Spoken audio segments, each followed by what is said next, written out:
melaporkan bahwa kamar operasi A sudah siap untuk dilakukan operasi atas nama pasien Dota dan kasus operasi usus buntu akut. Tahan dulu aja Sus, ini nyonya udah datang. Dia mau melakukan operasi sekarang di sini karena anaknya mau operasi beta jantung.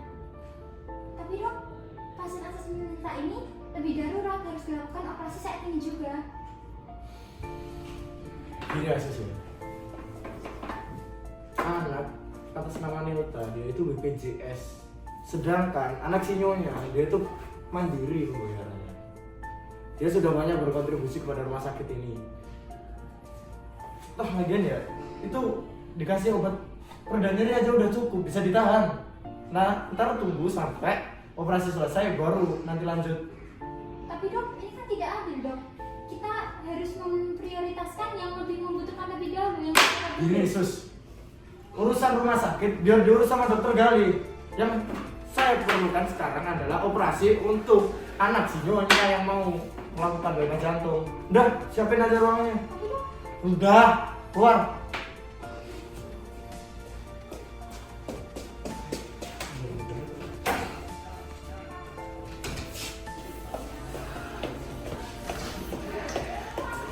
Dok. Gimana kondisi anak saya, dok? Kenapa operasinya diundur? Saya udah jual semua barang-barang saya, dok. Saya mohon, dok. Saya mengerti Bu, memang kondisi anak Ibu sedang mendesak. Saya coba bicara dengan senior dulu ya. Oh, baiklah, dok. Segera ya, dok. Tolong ya, dok. Saya ditunggu Bu. Iya.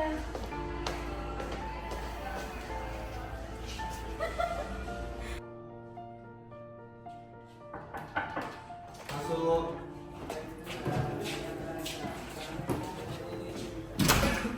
Sini datang.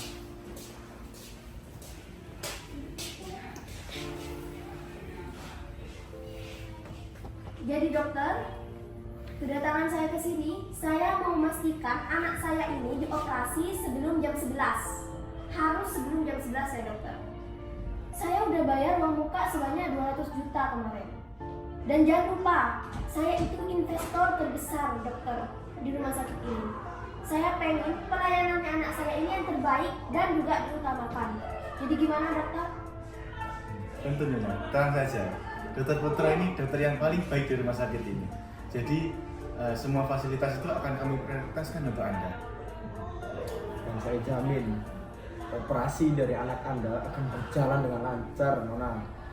Terus saya juga jamin bahwa pemulihan dari anak Anda akan lebih cepat daripada yang lain. Bisa saya percaya? Bisa. Maaf mengganggu waktunya dokter, Dokter Putra tergali.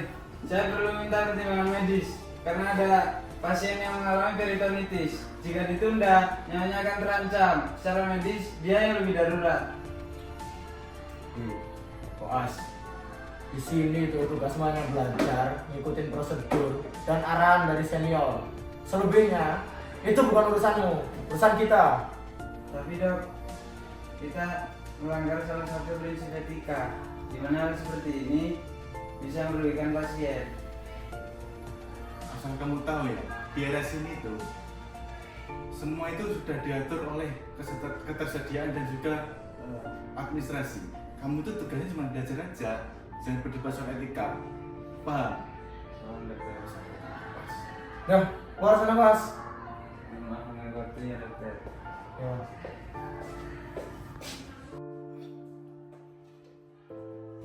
Bu, sakit banget, Bu. Perut aku sakit banget. Sabar ya, nak. Sebentar. Sus.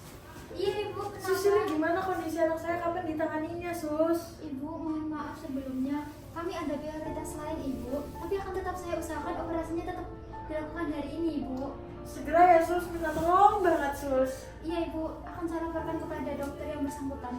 Oke, Sus. Nanti kami Suster, gimana ini? Kita punya fasilitas, punya sumber daya, tapi kenapa yang diprioritasin itu cuma yang punya uang? Gimana dengan hak pasien yang tidak mampu itu? Dia minta operasi sekarang. Jadi kita akan segera bertindak dan akan segera menghubungi komite etik rumah sakit supaya Dokter Putra segera bertindak. Saya nggak akan membiarkan pasien meninggal hanya karena diskriminasi. Baik, sus.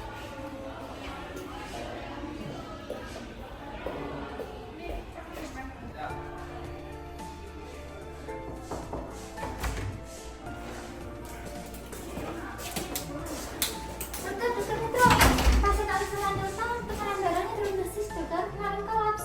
Hah? Kok bisa? Kenapa nggak lapor dari tadi? Tadi saya sudah lapor kepada dokter, tapi dokter lebih memprioritaskannya anaknya si Nyimas Maya, dokter.